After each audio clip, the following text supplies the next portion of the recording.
నమస్తే అండి. ఈరోజు నేను ఉడికించిన కోడిగుడ్డుతో ఒక ఖతర్నాక్ కర్రీ తీసుకొచ్చాను. చాలా బాగుంటుంది. మీరందరూ ఇంట్లో తప్పకుండా తయారు చేసుకోవాలి. ఎంత టేస్టీగా ఉంటుందంటే అంత టేస్టీగా ఉంటుంది. పైగా ఎక్కువ ఐటమ్స్ కూడా అవసరం లేదు. పసుపు, ఉప్పు, కారం ఉంటే సరిపోతుంది. అంత టేస్టీగా కూడా వస్తుంది. అలాగే ఈ ఉడికించిన కోడిగుడ్డులో మనకి ప్రోటీన్ ఉంటుంది, విటమిన్స్ ఉంటాయి, మినరల్స్ ఉంటాయి, యాంటీ ఆక్సిడెంట్స్ ఉంటాయి. ఇలా ఎన్నో హెల్త్ బెనిఫిట్స్ ఉన్నాయి. మరి హెల్త్ ప్లస్ టేస్ట్ కలిసిన ఈ కర్రీని ఇప్పుడు చేసేద్దాం. నేనైతే టోటల్గా 8 ఎగ్స్ తీసుకున్నాను. ఈ 8 ఎగ్స్ని నీట్గా ఒకసారి కడిగేసి ఒక బౌల్ తీసుకొని అందులో వాటర్ అనేది పోసి ఈ 8 గుడ్లని అందులో వేస్తున్నాను. ఓకే అండి, మెల్లగా నేను ఒక్కొక్క ఎగ్ని ఈ గిన్నెలో వేస్తున్నాను. ఇప్పుడు ఈ గిన్నె ఏదైతే ఉందో ఆ గిన్నెని నేను స్టవ్ మీద పెట్టుకొని ఒక 20 మినిట్స్ ఉడికిస్తాను.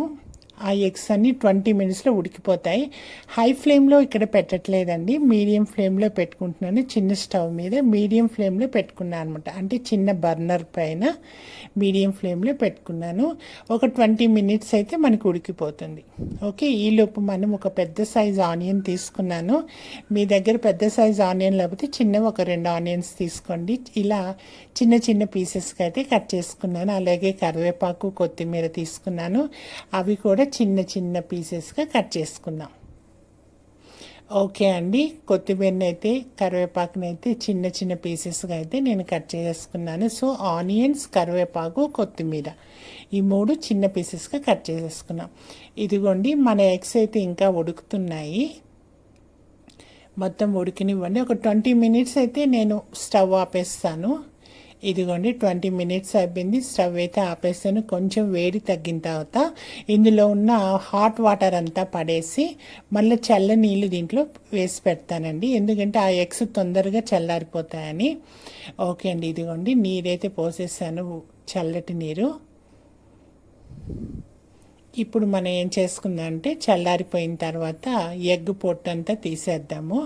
ఇదిగోండి, ఎగ్స్కి పైన పొట్టంతా తీసేసాను. మొత్తం మనం ఒక 8 ఎగ్స్ని మనం వంట చేయబోతున్నాం కదా, సో దానికి తగ్గట్టు నేను మొత్తము తీసేసాను అనమాట తొక్కు. ఇప్పుడు నేనేం చేస్తాను అంటే ఒక స్టీల్ ప్లేట్లోకి ఇవి మార్చుకున్నాను. అందులో నుంచి ఎగ్స్ని, ఒక ఎగ్ని ఒక 8 పీసెస్కి కట్ చేసుకోండి. ఓకే, సో ప్రతి ఎగ్ని నేను ఒక చిన్నగా ఇట్లా నిమ్మకాయ బద్దంతా 8 పీసెస్గా మొత్తం ఎగ్స్ అయితే నేను నీట్గా కట్ చేసేసుకున్నాను. ఇదిగోండి ఈ విధంగా. ఓకే, ఇప్పుడైతే ఆనియన్స్ రెడీగా ఉన్నాయి, చిన్న పీసెస్ కట్ చేసుకున్నాం. కరివేపాకు, కొత్తిమీర, అలాగే మన బాయిల్డ్ ఎగ్ పీసెస్ కూడా రెడీగా ఉన్నాయి. ఇప్పుడైతే స్టవ్ ఆన్ చేసి నేను పాన్ అయితే పెట్టాను.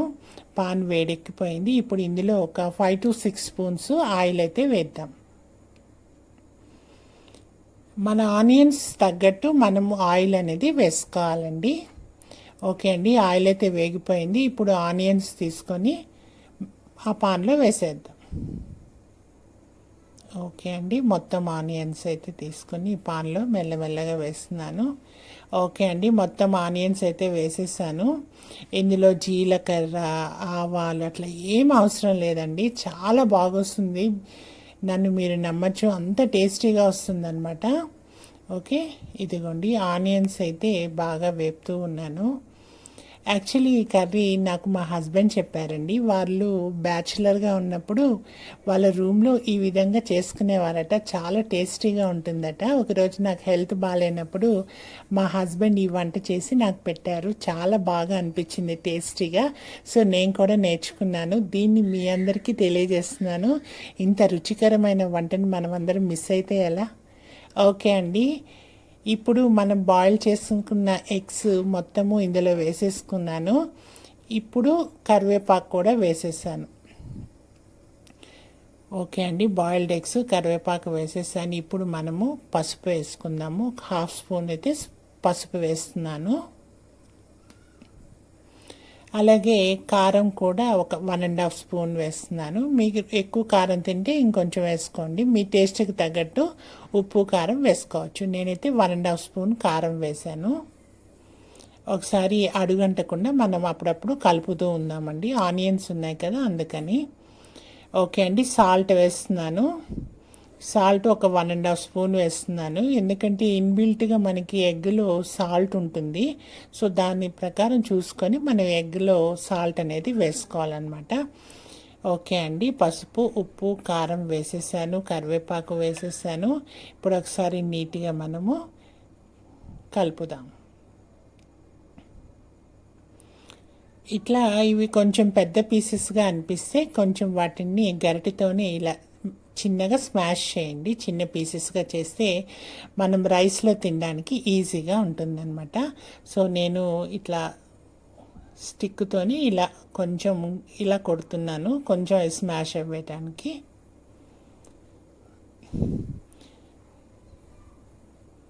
ఓకే అండి, అయిపోయింది ఆల్మోస్ట్.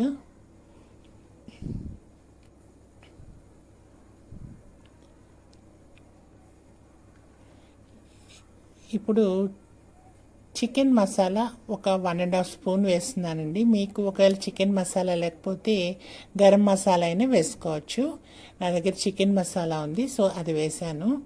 సో ఇంకేం అవసరం లేదండి, చికెన్ మసాలా వేసేసాం కదా. ఒకసారి బాగా కలుపుదాము, ఆ మసాలా మొత్తం దానికి పట్టేటట్టు. ఇప్పుడు ఇది కొంచెం సిమ్లోనే ఉంచండి. సిమ్లో పెట్టిన తర్వాత కొంచెం ఆయిల్ అనేది పక్కకి వస్తుంది, అప్పుడు మన కర్రీ అయిపోయినమాట. చాలా ఈజీ, తొందరగా అయిపోతుంది, ఒక 5 మినిట్స్లో అయిపోతుంది. మీకు వంట చేయడానికి ఇంట్లో కూరగాయలు లేనప్పుడు కూడా ఈజీగా చేసుకోవచ్చు. ఓకే అండి, ఒకసారి ఊరికే కలుపుతున్నాను. ఆయిల్ అయితే ఇంకా రాలేదు. ఒక సిమ్లో పెట్టేసి ఒక 2 మినిట్స్ వెయిట్ చేద్దాము.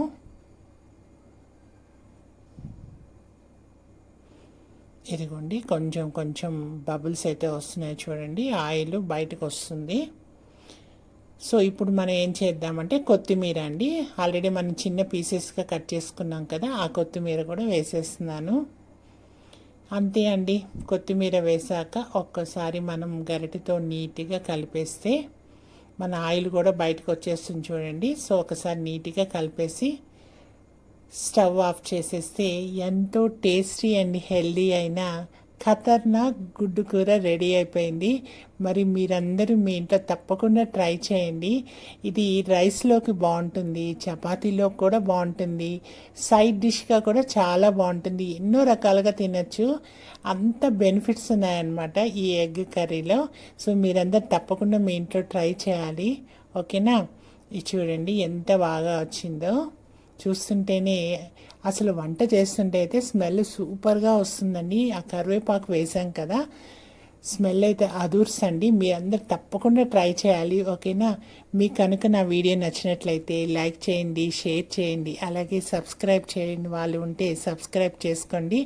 మరొక మంచి వంటతో మరలా మీ దగ్గరికి వస్తాను. Okay, thank you.